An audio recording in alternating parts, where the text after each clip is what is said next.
Shalom, selamat pagi Bapak Ibu keluarga damai. Bagaimana kabar Bapak Ibu hari ini?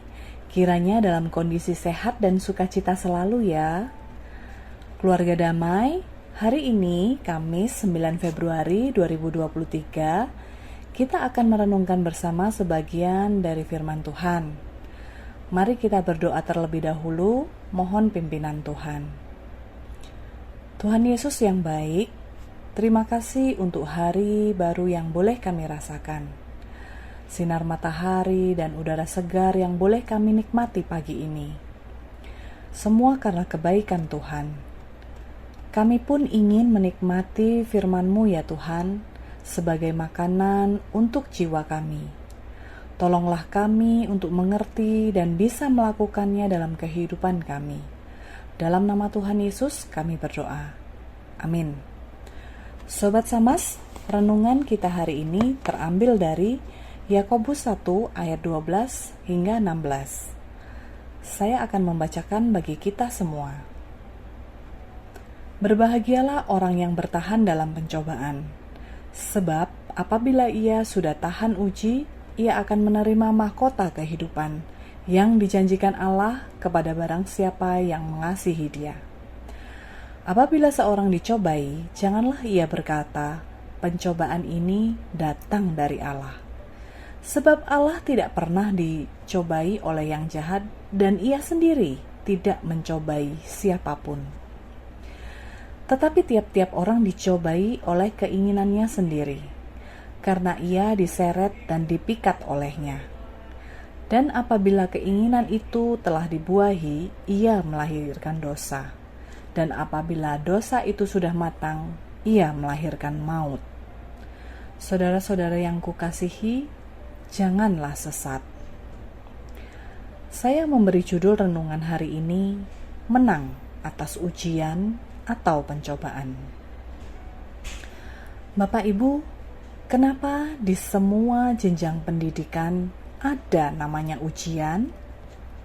Baik itu di tingkat SD, SMP, SMA, atau perguruan tinggi, pasti ada ujian. Ujian dalam pendidikan adalah bagian dari proses pendidikan dan pembelajaran di sekolah yang bertujuan untuk mengukur pencapaian kompetensi peserta didik setelah mengikuti serangkaian proses pembelajaran. Dengan adanya ujian sebagai penentu kelulusan siswa, diharapkan para peserta didik menghargai pentingnya waktu. Kenapa?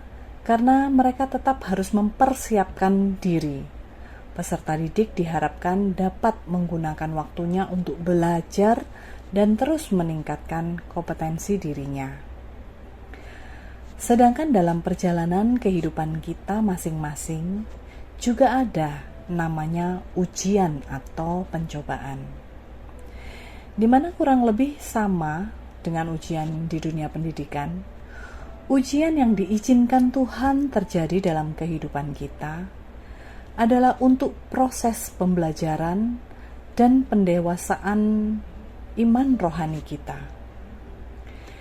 Tidak ada seorang pun di dunia ini yang tidak pernah luput dari ujian. Tidak ada seorang pun yang kebal atau tidak pernah mengalami ujian dalam sepanjang kehidupannya.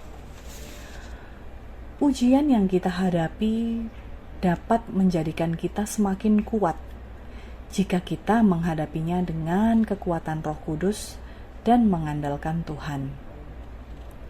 Dalam 1 Korintus 10 ayat 13 dikatakan, pencobaan-pencobaan yang kamu alami ialah pencobaan-pencobaan biasa yang tidak melebihi kekuatan manusia. Sebab Allah setia, dan karena itu Ia tidak akan membiarkan kamu dicobai melampaui kekuatanmu. Pada waktu kamu dicobai, Ia akan memberikan kepadamu jalan keluar, sehingga kamu dapat menanggungnya. Ini adalah janji Tuhan, Bapak Ibu. Dalam firman Tuhan yang kita baca tadi dikatakan, berbahagialah orang yang bertahan dalam pencobaan, Sebab apabila ia sudah tahan uji, ia akan menerima mahkota kehidupan yang dijanjikan Allah kepada barang siapa yang mengasihi Dia. Jika kita berhasil melewati pencobaan atau ujian, dikatakan berbahagia. Tuhan menjanjikan mahkota kehidupan akan kita terima, yaitu berkat yang Tuhan sudah siapkan untuk umat-Nya. Setiap kita mendapatkan ujian atau pencobaan yang berbeda-beda. Ada ujian di dalam keluarga kita, ada ujian dalam kesehatan, ada ujian dalam hal ekonomi, atau dalam hal relasi, dan masih banyak lagi. Dan berbeda pula bagaimana kita harus menghadapinya. Sobat Samas, ada sedikit cerita dari saya, bagaimana Tuhan menolong saya dan suami ketika anak pertama kami masih bayi, masih kecil, mengalami sakit radang paru, sehingga beberapa kali harus dirawat di rumah sakit. Bahkan kami harus membeli alat nebulizer karena setiap dia batuk atau pilek, dia akan mengalami sesak nafas, dan alat tersebut dapat membantu melegakan pernafasannya. Hingga sampai saat umur sekitar 6 tahun, kami rutin membawa dia untuk berenang dan berolahraga. Itu cara yang Tuhan berikan. Puji Tuhan, sejak saat itu anak kami berangsur-angsur membaik dan sembuh.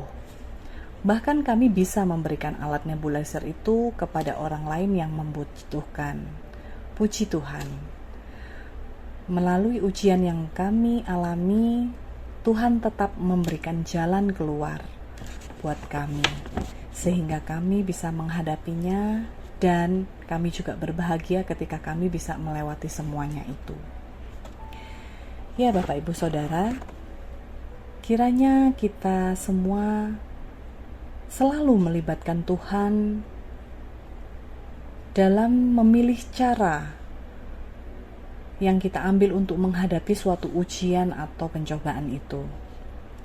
Biarlah selalu dengan hikmat dari Tuhan, kita senantiasa boleh menang atas ujian dan pencobaan itu. Mari kita berdoa. Tuhan Yesus yang baik, terima kasih untuk renungan firman kami pada hari ini. Menguatkan setiap kami untuk dapat menghadapi ujian dan pencobaan dengan mengandalkan Tuhan. Berikan kami hikmat-Mu ya Tuhan, supaya setiap keputusan yang kami ambil sesuai dengan kehendak-Mu.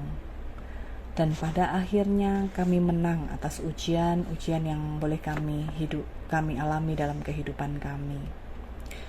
Kami berdoa ya Tuhan, biarlah kehidupan kami senantiasa berkenan di hadapan Tuhan. Di dalam nama Tuhan Yesus kami berdoa. Amin. Sobat Samas, kita punya Tuhan Yesus. Ketika kita dicobai, Ia akan memberikan jalan keluar sehingga kita dapat menanggungnya dan menang atas ujian. Tuhan memberkati kita semua.